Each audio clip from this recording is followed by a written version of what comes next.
So what if I was to tell you that LANDR, the popular online mastering service, has created a plugin? A plugin that gives you their powerful AI mastering tool in your DAW, where you're able to record. Not only that, but what if I was to tell you that now you'll be able to actually manipulate parameters such as EQ, dynamics, saturation, de-essing, and a bunch of other things, adding that human touch to the AI that it gives you. Now, let's check this out, because I know that's really what you want to do. You want to hear what it sounds like. So let's do that right quick. So let's listen to this mix without LANDR mastering plugin on. Don't worry, we're going to check this whole thing out, but just take a listen to this mix. Nothing on it. That you might be too much for me, but either way I wanna say you might be bad for me. So tell me if I'm wrong, are you bad for me? Don't drag me along, are you Whiff. that you might be too much for me, but either way I wanna say you might be bad for me. So tell me if I'm wrong, are you bad for me? Don't drag me along. Now, I know what you may be saying. And one thing I'll start with saying is that it sounded a lot more open. It sounded huge, of course. And the low end, as far as my kick and stuff like that, I retained that. I didn't feel like I lost a bunch of stuff in there. I feel like I gained so much. The second thing you're probably asking yourself is, well, I just heard a bunch of volume. How do I truly know that it actually did something to the processing? Well, let me show you that. If we look at the plugin, there's a little button up here that says gain match. So let's do a little test. Let's hit gain match. And basically what this is going to do is this is going to allow us to hear what the plugin actually did without creating that loudness and matching it so that you can truly hear the essence of what it did at that same volume. So let's check out what the plugin actually did. So I'll hit bypass first and then I'll turn it on. Listen close. That you might be too much for me, but either way I wanna say you might be bad for me. So tell me if I'm wrong, are you bad for me?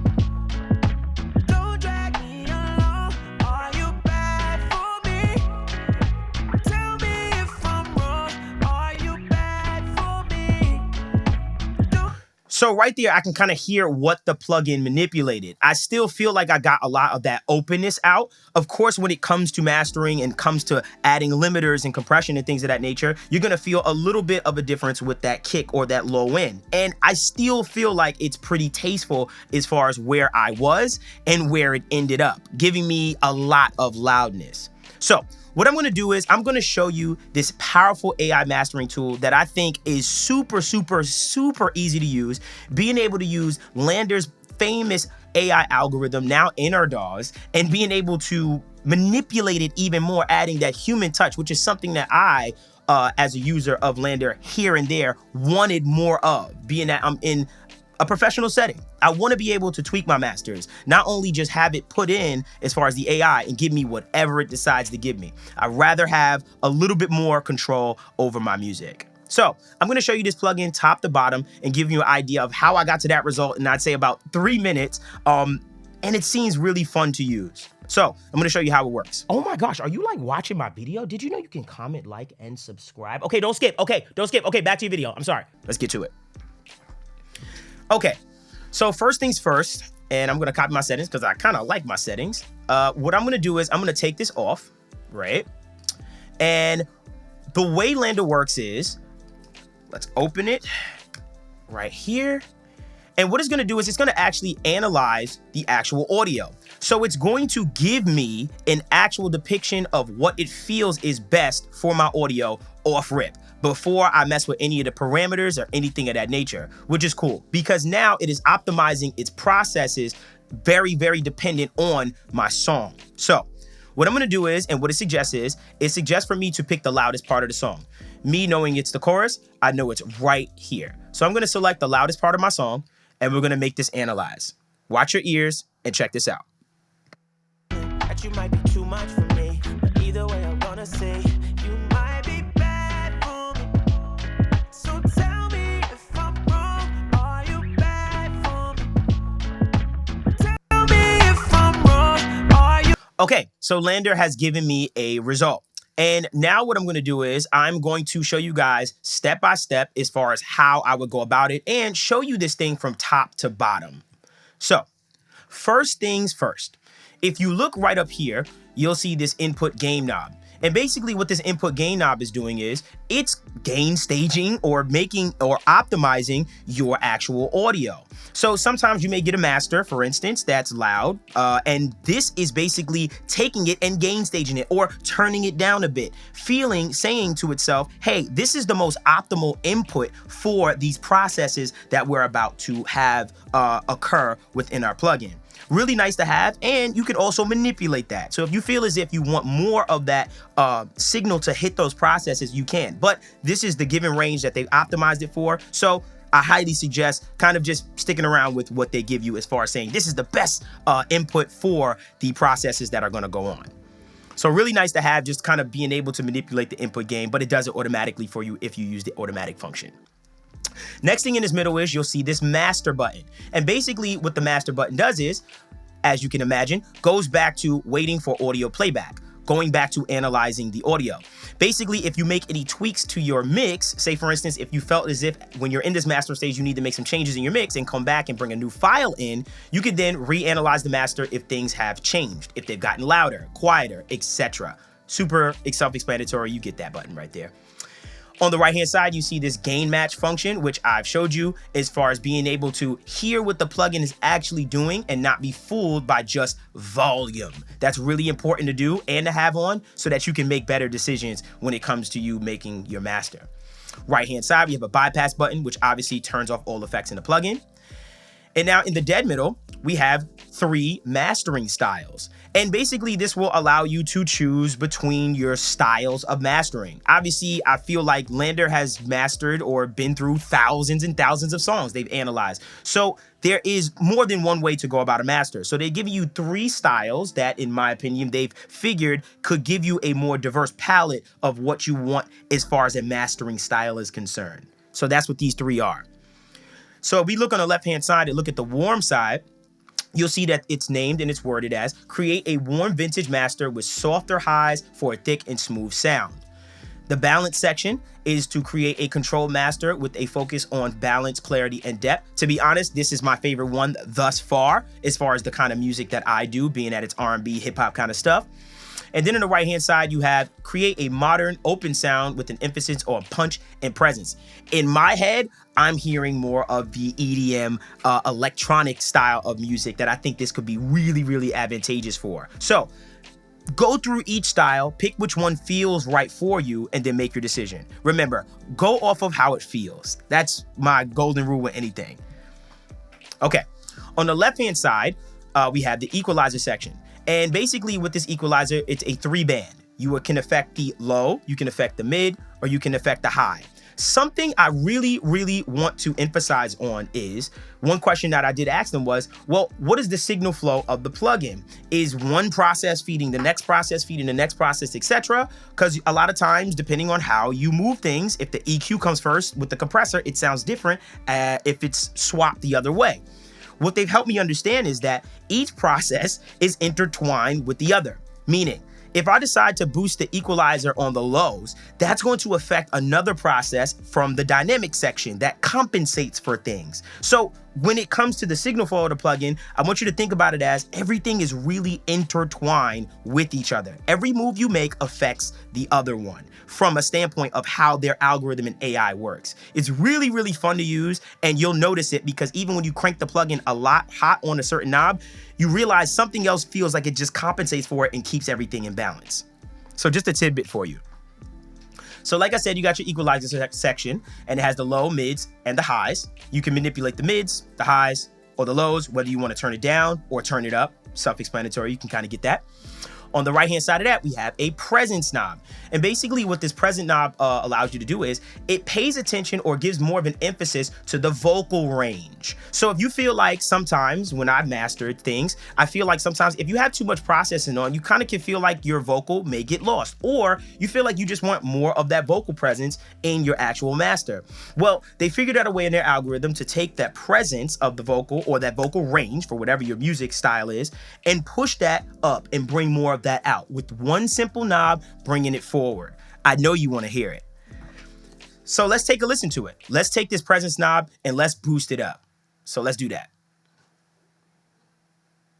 That you might be too much for me, but either way I wanna say you might be bad for me. So tell me if I'm wrong. So you can hear that it added some presence to the actual vocal, and it feels like it still kept everything in line for the most part. Now, granted, I just overdid it in that regard, but you can kind of get an idea of if those vocals were lacking from a presence standpoint, that you can get some more out of them just by pulling that just a little bit forward. Really fun to use and really simple if you're looking to get more pop out of your vocal when the AI spits that out to you. Okay, let's keep it going. So after that, we have a deesser. And basically what this deesser allows you to do is de-ess the sound or the vocals or whatever you want in the mix. Kind of helps you get rid of any harshness that you're looking for. One way that I've decided to use it was I decided to actually take it, find the spot, crank the amount tremendously, and then find that sweet spot of where I want to take some of that stuff out. So let's put this at 0. Let's put this right here at 7,500, and let's find those S's and T's that are bothering me, or better yet, any harshness that I'm looking at or hearing. Let's do that right now. I'm gonna take it, crank the amount. Once I find it, I'm gonna back off until I feel like I've reached a sweet spot. Let's do that. That you might be too much for me, but either way I wanna say you might be bad for me. So tell me if I'm wrong, are you bad for me?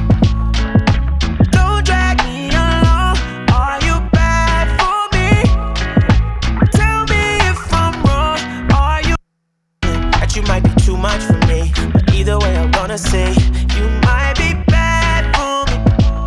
So tell me if I'm. So it helped to smooth out those S's and T's. I kind of found it at like that 8100 hertz range. It kind of helped me just kind of get rid of those S's and T's and smoothed it out. And even with it cranked super hard, you can kind of see that it compensated for that. It didn't feel like, oh, it's ripping everything out of the vocal from that standpoint. So like I said, you can be heavy-handed from that regard if you wanted to and not feel like you're just doing too much within the sound. Don't be afraid of this plugin and those knobs is the way I've been feeling about it. Okay. Now let's go on to this bottom left-hand corner. And in this bottom left-hand corner is the stereo field. And basically what the stereo field allows you to do is decide if you want to enhance the stereo field or widen the mix and give it a bigger overall sense of space as it is worded. Or if you want to move it more to the left for the focus side and make those center elements feel a little bit more forward, i.e. bass, vocals, kick. If you want those to feel more present and more upfront as far as your mix is concerned, you can actually pull it more to the focus side to kind of bring those elements out. And obviously, if you want to make it feel a little bit bigger, wider, and enhance the stereo feel, you can move it more to the right. Let's check it out though. Let's see how it sounds. So let's move it way and exaggerate it over to the right side, and then let's exaggerate it over to the left side. Check this out.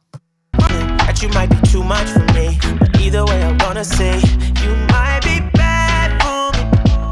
So tell me if I'm wrong, are you bad for me? Don't drag me along, are you bad for me? Tell me if I'm wrong, are you? It's very, very subtle, but I can feel it, and that's what I like in the mastering phase, is to feel things and see if I can make it feel better and if I want to listen to it over and over again. And that's really what I was looking for. So opening the mix up and enhancing the width of it really made it feel a little bit more fun and open. And from my speaker standpoint, it really sounded really cool just kind of opening the mix. Now, granted, this mix happens to be very center focused already. So just being able to kind of just enhance the stereo feel just added to the essence of what the record was right there. Let's keep it going. Okay, so now we're moving on over to our compression settings. And when you look at this dynamic section in totality, you can see that we have a compression knob. And basically, if you take it and move it more to the left, you're getting less compression. And if you move it more to the right, you're getting more compression. Let's take a listen to what that sounds like. Let's put it all the way to the left and crank it all the way to the right. That you might be too much for me, but either way I wanna say you might be bad for me. So tell me if I'm wrong, are you bad for me? Don't drag me along, are you bad for me? Tell me if I'm wrong, are you? So you can hear that when I move it a lot more to the right, that you get this tighter sound. It kind of glues things together. It makes it really, really tight sounding. And then when I move it more to the left-hand side, obviously I'm letting go of some of that compression. This is really cool just to have in one knob, kind of manipulate my song depending on the sound source. Now, to add to this, to really make you understand how you can add the human touch to that compression is basically, you can come on over here to this character knob, and what this character knob allows you to do is choose the type or style of that compressor. So basically, you can go from the left, which is a punchier sound, to the right, which is a smoother sound. In the back of my mind, it feels like a manipulation of attack and release times. Whereas the left-hand side is gonna give me something faster that's going to sound punchier. And on the right-hand side, it's something a lot smoother if I feel like I just want to kind of make things a lot more tighter and keep things in control more. So you could choose the style of the compression that fits your song, but you can literally just take the knob, see which one feels better. If you want something that feels punchier, just know, go left. If you want something that feels smoother, go right. Simple. All right, let's put those back. Now, this knob I thought was so interesting because it's really hard, in my opinion, to create one button saturation knobs. But I feel like they did a really, really good job and made this actually a lot more fun in that regard, because the type of saturation that it's adding is not the typical one that I hear in a lot of other saturation plugins. In particular, this saturation plugin kind of gives me a tube transformer style of saturation, which in my opinion, when I crank this knob, it feels warmer. Not so much giving me that top sheeny high end that sometimes if you put too much, you completely destroy the mix and make it harsh. This saturation makes it feel thicker, that more analog sound. It kind of reminds me of tape, where it kind of gives you more of that low end girth and weight out of the sound, but also allowing to give you those smooth highs that don't feel so digital and so breaky in the top end. I know that's not a word, but that's what I use when it comes to describing brittleness. All right, so let's check out this saturation knob. Let's crank it and see what it feels like. That you might be too much for me, but either way I wanna say you might be bad for me. So tell me if I'm wrong, are you bad for me? Don't drag me along, are you bad for me? Tell me if I'm wrong, are you? So I immediately heard my 808 my bass line in my sub get a little thicker and girthier. And I also felt this warmth, if that makes any sense, without really affecting so much of that top end that I am liking and it's pleasing to me as of right now. It kind of just added that weight and body that I wanted, adding harmonics to the signal like a tube or a transformer without really disrupting and destroying the entire mix. It just gave me a little more. And that's what I'm looking for a lot of times in mastering, just a little more. So I'm going to show you this very last knob, and this is the knob that is, I guess you could say, the knob probably everyone's staring at, how I can get more loudness out of my sound. So long story short, this is the loudness knob, and you can look at it like a limiter, but it doesn't work in that way traditionally, as I was told. It's not kind of like taking the threshold of a limiter and just cranking it down. This is an AI mastering tool, and even with this loudness knob, it has its own special parameters listening to your song of how they decide to achieve that loudness. So with that being said, you have a integrated LUFS meter here, and I need to be very clear and let you know that it's integrated. It's a long-term, so it's the average of the entire song. It's not a short-term meter, it's a long-term meter. So this is telling me the overall loudness of the entire song, not just a moment or a couple seconds. That's very important to say, just in case someone wanted to know that. So let's go to the amount and let's crank it, and let's see what we get out of it as we crank it. That you might be too much for me, but either way I wanna say you might be bad for me. So tell me if I'm wrong, are you bad for me? Don't drag me along, are you bad for me? Tell me if I'm wrong, are you?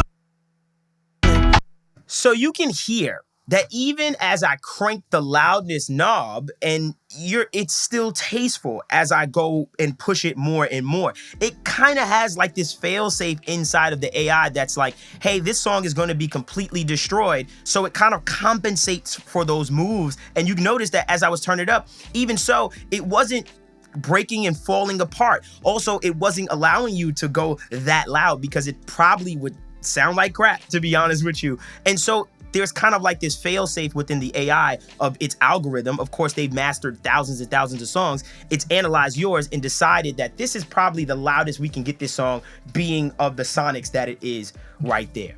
So I got to those results as far as messing around with this very imperfect mix, by the way, in minutes. It was fun to use, super easy. I was in control. I had the help of the AI, which is the future, and we all know AI is here to stay, and we're using this to make our music these days. But the fact that I was able to actually add the human touch on top of the AI really means a lot to me and really, really gives me that functionality as far as being able to add what I like out of what it thinks it is best. So I really hope you guys enjoyed this breakdown of the LANDR mastering plugin. It's awesome. I really, really, really, really like it. I think that this is going to help a lot of people that are new to mastering, as well as people that are seasoned or more seasoned, to help get you a better starter point. For instance, there's plenty of times I know I'm guilty of this where I've thrown something into LANDR just to hear what it kind of thinks it should be at, and I try to beat it, or I try to go head to head with it.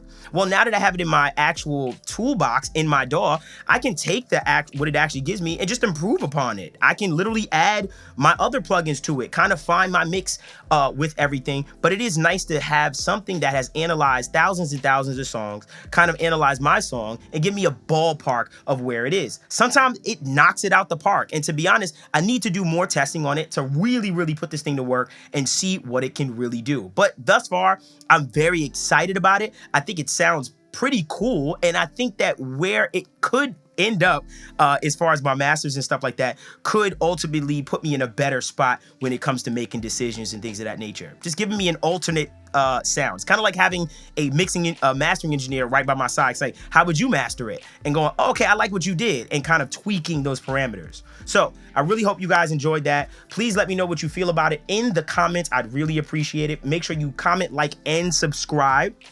Also, you make sure you follow us at Help Me Devvon on Instagram. Remember, the Audio Nerds podcast drops every single Wednesday on all DSPs. Please check that out and listen to that. That's also in the description. And also, you can become a paid member of this channel by actually hitting the join button in the link in the description and getting exclusive content, a bunch of episodes, even money every single month, a bunch of things. I really appreciate you guys. Until next time.